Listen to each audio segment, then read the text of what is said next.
All right, guys, this is my fourth attempt at this lesson. Yeah, I don't even want to go through all the problems I've had.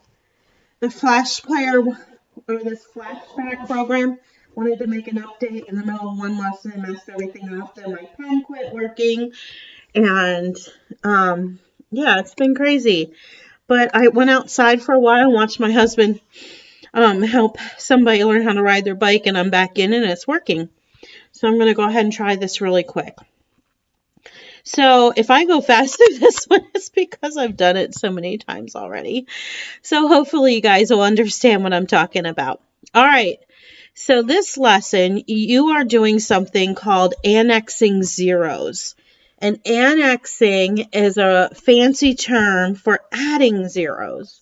So when you see annexing zeros, just think of adding a zero. And you're doing this instead of just finishing your problem. If you look at this division problem, we have a remainder of 2. All right, and then you would have done 2 over 4 as your fraction, and that reduces to 1/2, which is why they have 1/2 here. Instead of doing that, when you had your remainder over here, here's your remainder of 2. And what we're going to do is add a decimal and a 0. We're going to go into the decimal part of our number. And we're going to annex a 0. Well, actually, you're annexing a decimal point and a 0.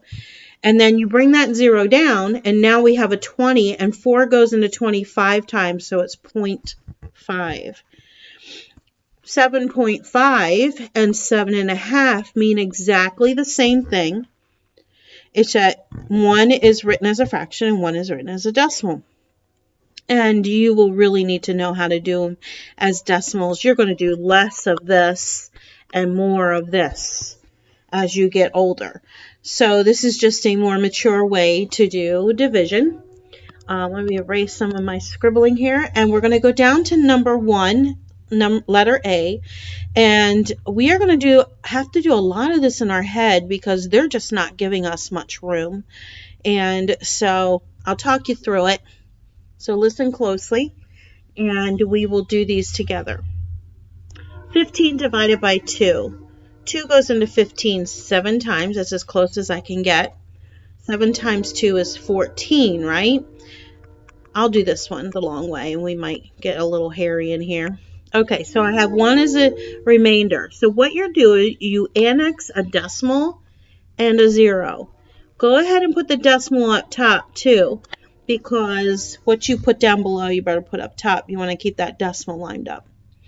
Now down here, I'll bring down that 0. 2 into 10, 5 times. And at that point, we're done because 5 times 2 is 10. Your answer was 7.5. All right. The next one I'm going to do a lot in my head because we're not going to have enough room. 5 divided by 4. 4 goes into 5 one time. 4 times 1 is 4. 5 minus 4 is 1. That's my remainder. Let's just stick that 1 in front of the 8, and mine went right over the 8 because my pen is off. So now 4 into 18. Well, 4 times 4 is 16, right? That's as close as we're going to get. What's 18 minus 16? 2. I'm just going to write the remainder right there. I'm going to annex a 0 and a decimal. I'm going to go ahead and put my decimal up top so we don't forget it.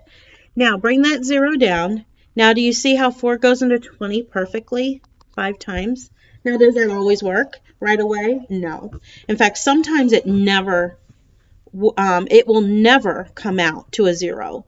And you will have to end up rounding your decimal to 2 or 3 places after the decimal, whatever they want you to do. And you'll learn how to do that in the future. 6 into 39, or 39 divided by 6 would be 6 times. 6 times 6 is 36. What's 39 minus 36? 3. So just put a 3 there. I know this isn't how you learn to divide, but they don't give us room, and a lot of this you can do in your head. Annex a decimal, add a 0 right here, bring the 0 down next to the 3.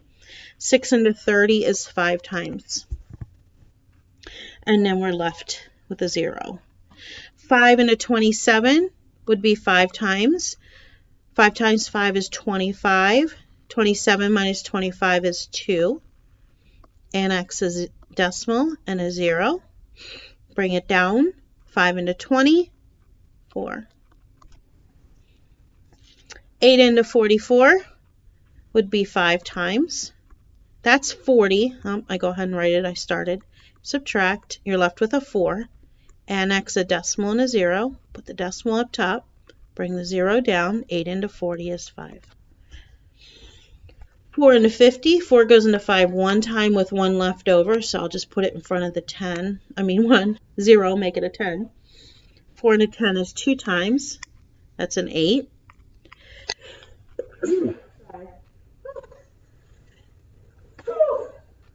Sorry. What did I say? Oh, it was a 10. And 4 times 2 is 8. 10 minus 8. 2 would be our remainder. Let's annex a decimal and a 0. And then bring down the 0. 4 into 20 is 5. And it's getting messy there, but you said 12.5. 5 goes into 57. Well, 5 goes into 5 once, and that's perfectly even, right? That will be nothing left. So we can go right to the 7. 5 into the 7 would be 1 time. 5 times 1 is 5. 7 minus 5 is 2. Let's go ahead and annex a decimal and a 0. Bring it down. 5 into 20 is 4. Don't forget my decimal, 11.4. 2 goes into 2 once, and then 2 goes into 1, none, 0, nada. It's too small. So my remainder is 1 at that point. And so I can just, because I didn't change anything, I'll just leave the 1 there and annex my 0. So now it's 2 into the 10, and that would be 5 times. Don't forget my decimal right here. All right. 8 goes into 10 one time. 8 times 1 is 8. 10 minus 8 is 2. Can I put a 2 right there? And then 8 into 20 would be 2 times. That's 16. That leaves me with 4. Let's add a decimal and a 0.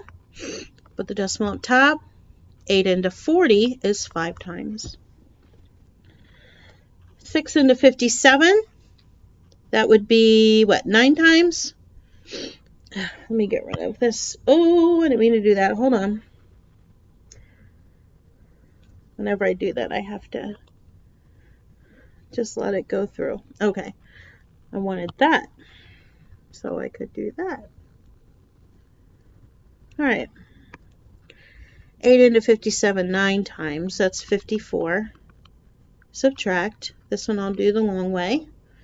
I have a 3 left over. Annex a decimal and 0. Put the decimal up top. Bring the 0 down. 6 into 30, 5 times. And number 2, annex a decimal point and zeros to avoid a remainder. Annex 1 0 at a time. So on some of these, we may have to annex more than 1 0. Maybe all of them. All right, so let's look at A. 4 goes into 37 9 times, which would be 36, right? I really don't have room to write everything. So 37 minus 36, I have 1 as a remainder. I want to annex a decimal and a 0, and I get 10. Put my decimal up here. 4 into 10 is 2. 2 times 4 is 8. 8 from 10 would give me 2 as a remainder. Let's annex another 0. And now at this point, 4 will go into 20 5 times. So there we had to add 2 zeros. 8 into 26. Well, it goes 3 times to begin with, and that's 24. 26 minus 24. I'm just going to write the remainder, 2. We're just going to add a 0. 8 into 20 is 2. That's 16, right? 8 times 2. 16 from 20 will give me 4 as a remainder. And let's add another 0. 8 into 40, 5.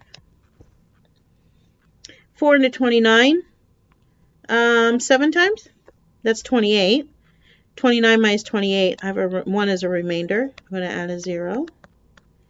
4 into 10, 2 times. That's an 8. 10 from 8, 2. Add another 0. And that's a 5. In fact, you don't even have to add these up here. If you can just do it in your head, you can add them down here. 4 into 131. 4 goes into 13 2 times. No, 3 times. And that's 12. 13 minus 12 is 1. I'm going to put the 1 right there and bring down the next one. 4 into 11. 2 times. That's 8, right? 8 from 11 is 3. And at this point, I'm going to add a 0. 4 into 30 is 7. That's a 28. 28 from 30, I have 2 left over. Now add another 0. 4 into 20 is 5. So this one was 3.275. All right. All right, I'm going to head down to the story problems. Last year, during a period of 52 weeks, Mr. Bowman saved $2,444. What was his average savings per each week? So we have this little clue word here, averaging. Do you remember what to do to average? Right, first you add up all the weeks, which they already did. They said it was 52. And then you divide the total weeks by the total amount.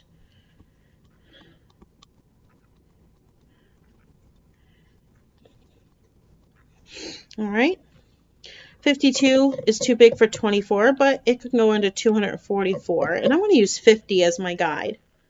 All right, so 2 50s would be 100. 4 50s would be 200. If I had another 50, that's 250, which is too big. So I'm guessing we're somewhere around 4. And that would be no, not 208. And if I subtract, I have 3, 6, and then I bring down the 4. 52 will go into 300 6 times. Go into 7 times would be 350, right? So that's pretty close to 364. So let's do 52 times 7 and see what we get. Oh, guess what? That came out perfectly. So according to my calculations, he has saved an average of $47 a week, right? Now the next story problem continues on with Mr. Bowman's savings. It tells us that he spent 1/4 of his savings, or he gave 1/4 of his savings to a missionary. He spent 1/2 of his savings on a new refrigerator. So the question is, how much does he have left? Well, first we better figure out how much he spent. All right, and we can think that in fractions. He has spent 1/4 of it, and he has spent 1/2 of it. Now, if you can't do that in your head and tell me what that is as a fraction, you can always just add it by getting a common denominator, which is 4. This guy stays the same. 2 times 2 is 4, so 1 times 2 is 2. Now at this point, can you do 1/4 and 2/4? That's 3/4. So he has spent 3/4 of his savings, okay? If he has spent 3/4 of his savings, guys, how much of his savings does he have left? Well, in this instance, we have split his savings up into fourths, and it takes 4/4 to make a whole. If he spent 3 of them, how many does he have left? The 1/4, right? Well, if we take 244 and we find out what 1/4 of it is, we'll know how much is left. Okay? 4 does go into 2,444 because it goes into 44. So 4 will become 1. And then whatever is left up here after we cross cancel will be our answer. All right, so 24 divided by 4 is 6 with nothing left over. 24 into 4, 4 into 4, 1, and 4 into 4, 1 again. So I get that he has $611 left. How about that? All right, perimeter of these shapes. The first two are super simple because the measurements are pretty much, they're the same, or there's just one of them. So remember, the perimeter of a rectangle is 2 times the length plus 2 times the width. And then the perimeter of a square is 4 times the sides. On this rectangle, I want to do C with you, even though it's a green one, and we'll solve this one. All right. On C, I have feet for one of the measurements and yard for the other measurement. Now, in my directions, sometimes they're saying, well, use the smaller measurement. In that case, we convert it all to feet. Or it would say, convert to the larger measurement. And in this case, it would be yards.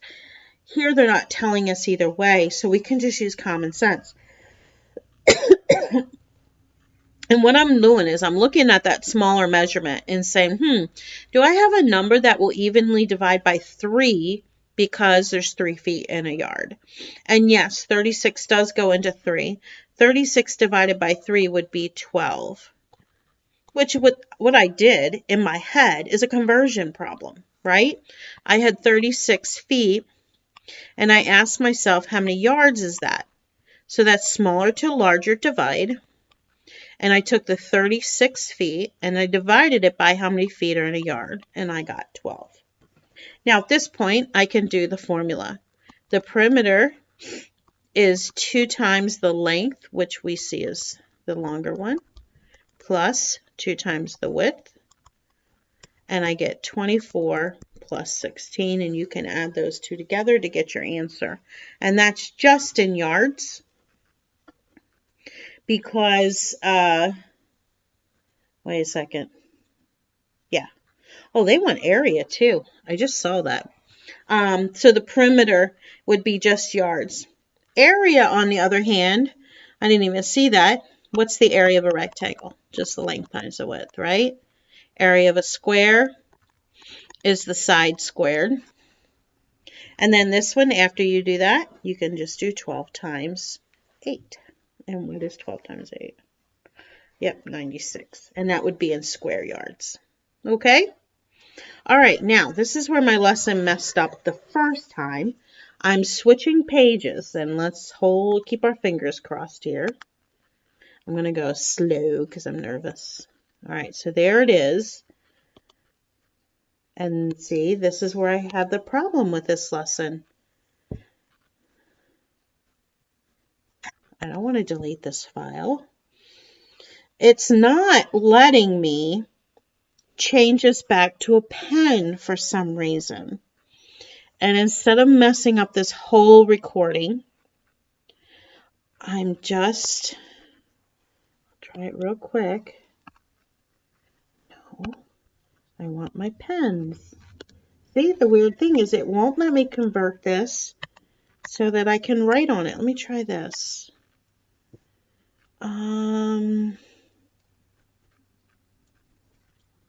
If I hit edit and hit draw, let's see what happens. Oh, there we go. All right. So I'm not going to do much on this with you anyway. And let me just give you these formulas up here. So here you're looking for Fahrenheit. Here you're going to use a Celsius formula. And here, once again, you're using the Fahrenheit. So just in case you're a little bit stumped or you hand it in your lessons and you say, oh, I can't find that formula. What is it? So if you're looking for Fahrenheit, don't forget the formula is 9/5 times the Celsius plus 32. Okay. And then if you're looking for the Celsius, which you are in the middle problem, it's the exact opposite. Just flip the 9/5 and make it 5/9. And then you will do the Fahrenheit.